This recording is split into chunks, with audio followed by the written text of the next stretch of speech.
আসসালামু আলাইকুম প্রিয় দর্শক, আশা করি সবাই ভালো আছেন। আজকের ভিডিওতে আপনাদের সঙ্গে শেয়ার করব ওমানের ভিসা বাজারের সর্বশেষ আপডেট। বিশেষ করে যারা বাংলাদেশ থেকে নতুন করে ওমানে যেতে আগ্রহী, তাদের জন্য আজকের খবরটা অনেক আনন্দের হতে যাচ্ছে। ওমানের সরকার সম্প্রতি কিছু গুরুত্বপূর্ণ সিদ্ধান্ত নিয়েছে এবং সেই সিদ্ধান্তে বাংলাদেশিদের জন্যও নতুন সুযোগ তৈরি হচ্ছে। ওমানের বিভিন্ন সেক্টরে কর্মী নেওয়ার ব্যাপারে আলোচনা চলছে। তারা ইতোমধ্যেই পাকিস্তান থেকে শ্রমিক নেওয়া শুরু করেছে এবং বাংলাদেশের সঙ্গেও প্রক্রিয়া চলছে। খুব শীঘ্রই আমাদের দেশ থেকেও কর্মী নেওয়া শুরু করবে। প্রথম ধাপে তারা মূলত দক্ষ কর্মীদের অগ্রাধিকার দেবে, যেমন প্রযুক্তি খাত, স্বাস্থ্য সেক্টর, বিল্ডিং কনস্ট্রাকশন ও পর্যটন খাত। এরপর ধীরে ধীরে সাধারণ কর্মীদের জন্যও সুযোগ আসবে।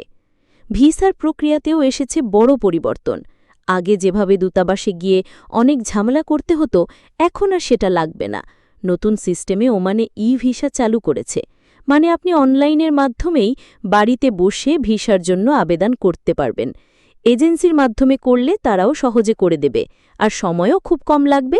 1 সপ্তাহ থেকে 10 দিনের মধ্যে ভিসা হাতে চলে আসবে।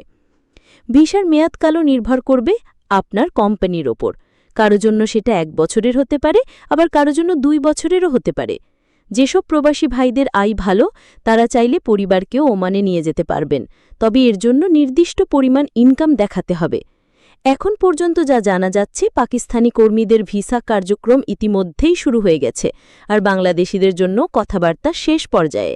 খুব দ্রুতই আমাদের দেশ থেকেও দক্ষ কর্মীরা ওমানে যাওয়ার সুযোগ পাবেন। তো বন্ধুরা, আজকের এই আপডেট এখানেই শেষ করছি। আশা করি তথ্যগুলো আপনাদের কাজে আসবে। যদি কোনো প্রশ্ন থাকে কমেন্টে লিখে জানাবেন। আর ওমান সহ বিদেশে চাকরির নিয়মিত আপডেট পেতে অবশ্যই আমাদের চ্যানেল সাবস্ক্রাইব করে রাখুন। ভালো থাকবেন। আল্লাহ হাফিজ।